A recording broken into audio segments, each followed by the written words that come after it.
आप सभी को नमस्कार। आज मैं आप सभी के समक्ष एक पौराणिक कथा लेकर आई हूँ कि धोबी ने माता सीता की निंदा क्यों की थी, उसके पूर्व जन्म की कहानी। तो श्रवण करते हैं ये कहानी।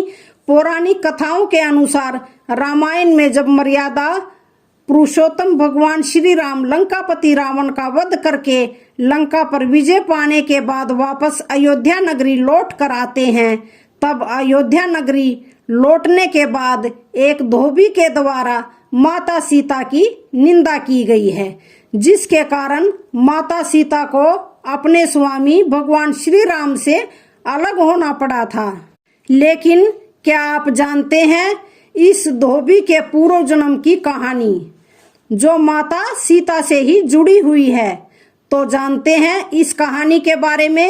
एक मिथिला नाम की नगरी में महाराज जनक राज्य करते थे। एक बार वे यज्ञ के लिए पृथ्वी जोत रहे थे। उस समय धरती पर बनी गहरी रेखा द्वारा एक कन्या की उत्पत्ति हुई। ऐसी सुंदर कन्या को देखकर राजा को बड़ी प्रसन्नता हुई और उन्होंने उस कन्या का नाम सीता रख दिया। सीता एक दिन अपनी सखियों के साथ बगीचे में खेल रही थी। वहां पर उसी बगीचे में उन्हें एक शुक पक्षी का जोड़ा दिखाई दिया, जो बड़ा ही मनोरम था। वे दोनों पक्षी आपस में बातें कर रहे थे कि धरती पर श्री राम नाम से प्रसिद्ध एक बड़े सुंदर राजा होंगे और उनकी महारानी सीता के नाम से प्रसिद्ध होगी। धन्य है वो सीता और धन्य है वो श्री राम। उनकी ऐसी बातें सुनकर सीता ने यह सोचा कि ये दोनों मेरे ही जीवन की कथा कह रहे हैं, इन्हें पकड़कर सभी बातें अच्छी तरह से पूछ लूं। ऐसा विचार कर सीता ने अपनी सखियों से कहा, यह पक्षियों का जोड़ा अति सुंदर है, तुम लोग चुपके से जाकर इन दोनों को पकड़ लाओ। सखियां चुपके से जाकर उन दोनों सुंदर पक्षियों को पकड़ लाई।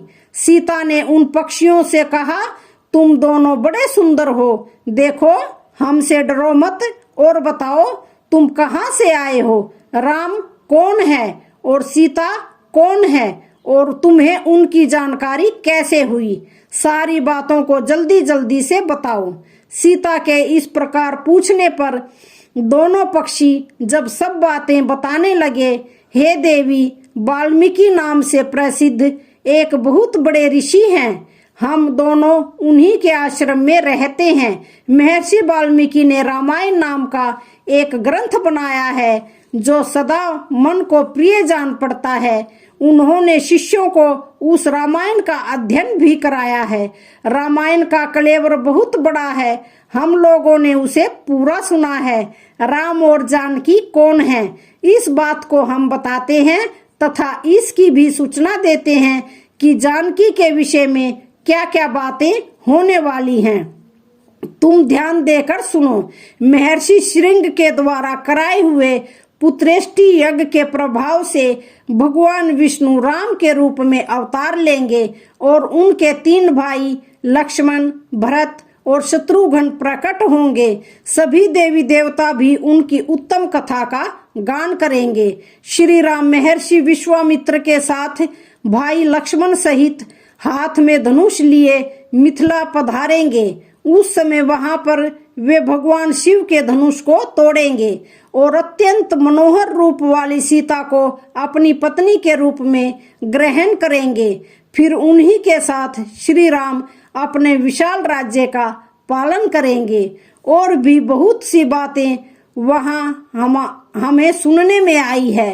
हे देवी, हमने तुम्हें सब कुछ बता दिया है, अब हम जाना चाहते हैं, हमें छोड़ दो। पक्षियों की ये अत्यंत मधुर बातें सुनकर सीता ने श्री राम को मन में धारण कर लिया और पुनः उन दोनों से पूछा, राम किसके पुत्र हैं और मनुष्य अवतार में उनका श्री विग्रह कैसा होगा? सीता माता की बातें सुनकर शुकी मन ही मन जान गई कि यही सीता है। उन्हें पहचान कर वह सामने आ उनके चरणों में गिर पड़ी और बोली, श्री रामचंद्र जी का मुख कमल की कली के समान सुंदर होगा, नेत्र बड़े बड़े तथा खिले हुए, नासिका ऊंची, भुजाएं घुटनों तक, गला शंख के समान होगा, वक्ष स्थल उत्तम व चौड़ा होगा। श्री राम ऐसा ही मनोहर रूप धारण करने वाले हैं, मैं उनका क्या वर्णन कर सकती हूँ। ऋषि मुनि देव गंधर्व वो भी उनके गुणों का बखान नहीं कर सकते। फिर हमारे जैसे पक्षियों की क्या मजाल, वो जानकी देवी धन्य हैं जो शीघ्र ही श्री राम जी के साथ प्रसन्नता पूर्वक विहार करेंगी। परंतु हे देवी, तुम कौन हो? पक्षियों की बातें सुनकर सीता अपने जन्म की चर्चा करती हुई बोली, जिसे तुम लोग जानकी कह रहे हो वह राजा जनक की पुत्री मैं ही हूँ। श्री राम जब यहाँ आकर मुझे स्वीकार करेंगे तभी मैं तुम दोनों को छोड़ूंगी। तुम इच्छानुसार खेलते हुए हमारे भवन में खुशी से रहो। यह सुनकर शुकी ने जानकी से कहा, हे देवी, हम वन के पक्षी हैं, हमें तुम्हारे भवन में सुख नहीं मिलेगा। मैं गर्भिणी हूँ, अपने स्थान पर जाकर प्रसव करूंगी, उसके बाद फिर यहाँ आ जाऊंगी। उसके ऐसा कहने पर भी सीता ने उसे नहीं छोड़ा। तब शुक ने कहा, सीता, मेरी भार्या को छोड़ दो, यह गर्भिणी है। जब यह बच्चों को जन्म दे देगी तब इसे लेकर फिर तुम्हारे पास आ जाऊंगा। तोते के ऐसा कहने पर सीता ने कहा, हे शुक, तुम आराम से जा सकते हो, मैं इसे अपने पास बड़े सुख से रखूंगी।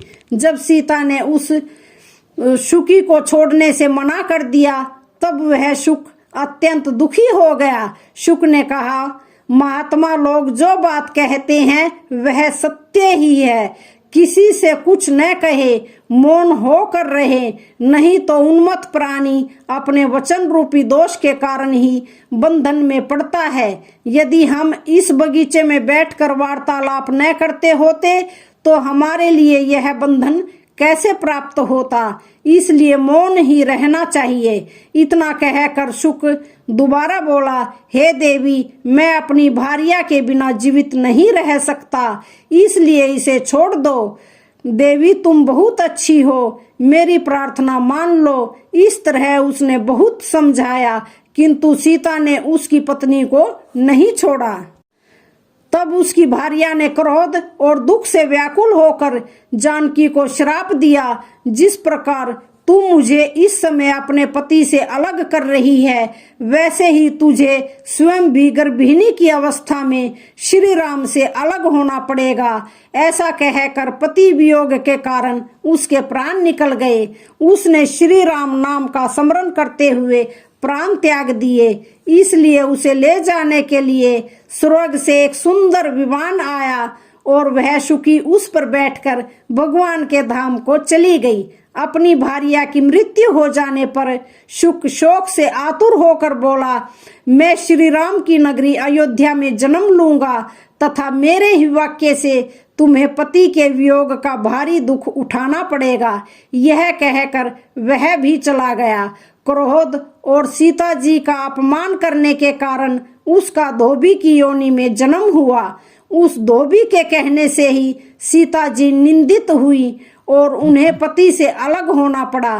धोबी के रूप में उत्पन्न हुए उस तोते का श्राप ही सीता को अपने पति से अलग कराने का कारण हुआ और सीता को दोबारा वन में जाना पड़ा। तो आज की वीडियो का यहीं पर समापन होता है। वीडियो अच्छी लगे तो चैनल को लाइक शेयर सब्सक्राइब जरूर करें। धन्यवाद।